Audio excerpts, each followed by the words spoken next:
तो पिछली वीडियो में हमने बात की थी कि कैसे ये संघ गिरोह के लोग जब देश की आज़ादी के संघर्ष चल रहे थे, तब इन्होंने देश की आज़ादी के संघर्ष में भाग लेने वाले लोगों को डिमोटिवेट किया। मतलब कि ना तो उन लोगों को संघर्ष में जाने दिया और ना ही खुद संघर्ष में भाग लिया, बल्कि ये तो देश की आज़ादी के संघर्ष विरोधी भाषण दे रहे थे, लेख दे रहे थे, जिन्हें मैंने पिछली वीडियो में कवर किया हुआ है। आज की वीडियो में हम बात करने वाले हैं कैसे इन संघ गिरोह के लोगों ने देश की आज़ादी के संघर्ष में शहीद हुए शहीदों को अपमान की नहर से देखा है। उनके कुछ लेख और भाषणों को मैं यहाँ वीडियो में दिखाने वाला हूँ, इसलिए वीडियो को अंत तक जरूर देखें। आज देश भर में गाल बजाते हुए टीवी चैनलों पर भड़काऊ भाषण देना, भड़काऊ बात करना सभाओं में आरएसएस और भाजपा का सबसे प्रिय काम हो गया है। देश की आम जनता की शिक्षा, चिकित्सा, आवास, महंगाई, रोजगार जैसे मुद्दों को छोड़कर न जानिए किस विकास की तोता रटंत लगाते रहते हैं। आज ये शहीद भगत सिंह जी का शहीदी दिवस और जन्मदिन तो मनाते हैं ताकि जनता की आंखों में धूल झोंक सके, लेकिन क्या कभी सचमुच उन्होंने शहीदों का सम्मान किया है? क्या जब तमाम क्रांतिकारी जेलों की कोठरियों में कोड़े जा रहे थे, देश की आज़ादी के लिए फांसी का फंदा चूम रहे थे, तो क्या इन संघी बहादुरों ने एक बार भी उनका सम्मान किया, एक बार भी उनका साथ दिया? इसका स्पष्ट उत्तर है नहीं। संघ का पूरा संगठन और सोच झूठ और गद्दारी का पुलंदा है। भगत सिंह जी, राजगुरु, अशफाक उल्लाह खां जी, राम प्रसाद बिस्मिल, इनकी जो शहादत आज भी देश के हर एक इंसान में देशभक्ति का एक आदर्श है। देखिए गोलवलकर उस बारे में क्या कहते हैं। हमारी भारतीय संस्कृति को छोड़कर अन्य सब संस्कृतियों ने ऐसे बलिदान की उपासना की है तथा उसे आदर्श माना है और ऐसे सब बलिदानियों को राष्ट्र नायक के रूप में स्वीकार किया है, परंतु हमने भारतीय परंपरा में इस प्रकार के बलिदान को सर्वोच्च आदर्श नहीं माना। जिन शहीदों के बलिदान को अपने दिल में देश का हर बच्चा रखता हो, उसे कमतर बताकर गोलवलकर किस भारतीय संस्कृति की परंपरा की बात कर रहे हैं? दरअसल आरएसएस और उनके नेताओं की संस्कृति है कट्टरता और नफरत फैलाना, लोगों को हिंदू मुस्लिम के नाम पर बांटना।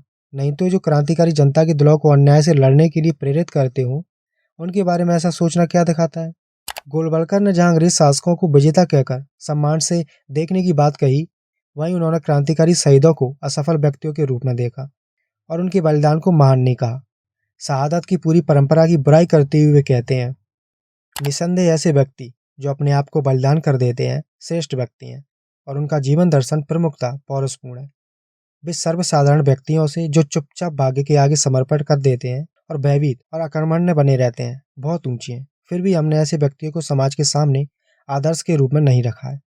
हमने बलिदान को मानवता का सर्वोच्च बिंदु, जिसकी मनुष्य आकांक्षा करे, नहीं माना है, क्योंकि वे अंततः अपना उद्देश्य प्राप्त करने में सफल हुए और सफलता का अर्थ है कि उनमें कोई गंभीर त्रुटि थी। गोलवलकर के लिए महान आदर्श है सावरकर जैसे लोग।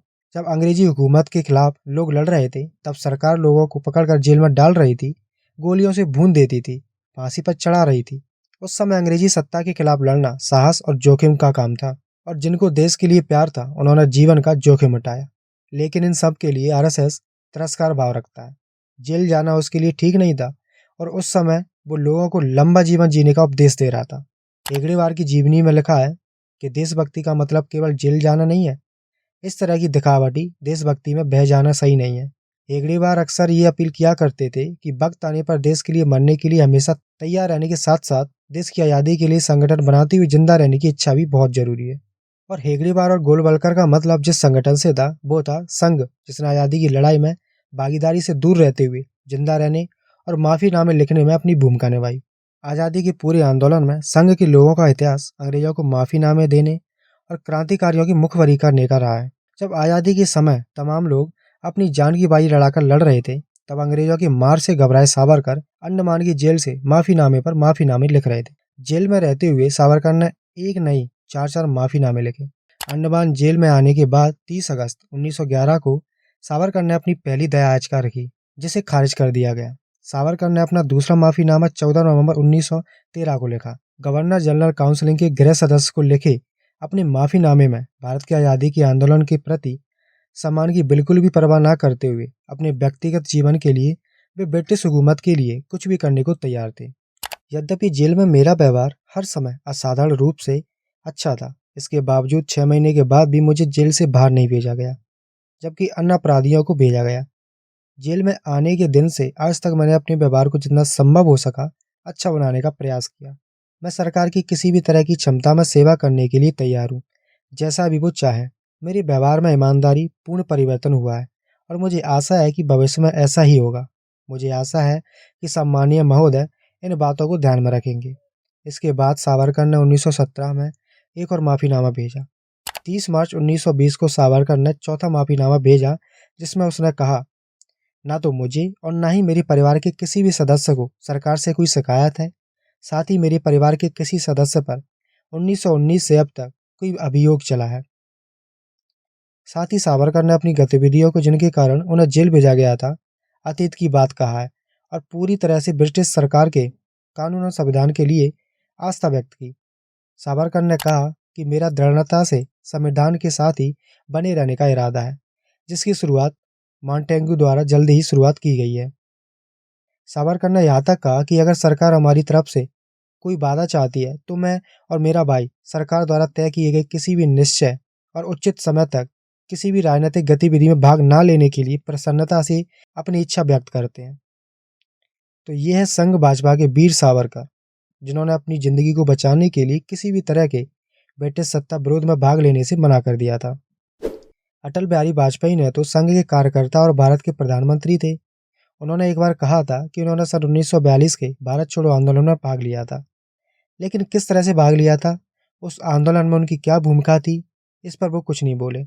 दरअसल अगस्त 1942 में बुजरिया के मेले में, जो उत्तर प्रदेश में लगता है, एक बड़ी संख्या में लोग उपस्थित हुए थे और वहां कुछ नौजवानों द्वारा पुराने नायकों के गीत गाए गए और बटेश्वर वन विभाग के कार्यालय को ब्रिटिश सत्ता से मुक्त कराने का आह्वान किया गया था।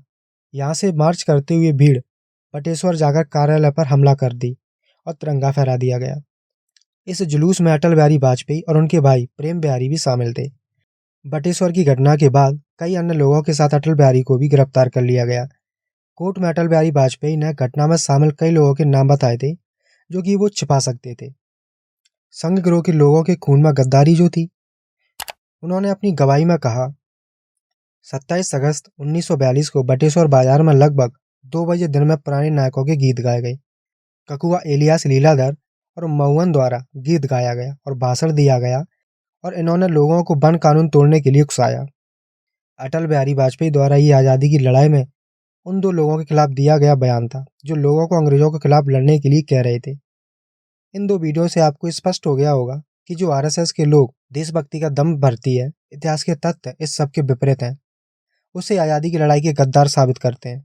अगर कोई भी आपसे ये कहता है कि संघ और संघ गिरोह के लोगों ने देश की आज़ादी में अपना योगदान दिया था, तो उसके लिए इन 2 वीडियो को शेयर कर सकता है। आगे भी वीडियो बनाई जाएंगी, इसलिए हमारे चैनल के साथ जरूर जुड़े रहें।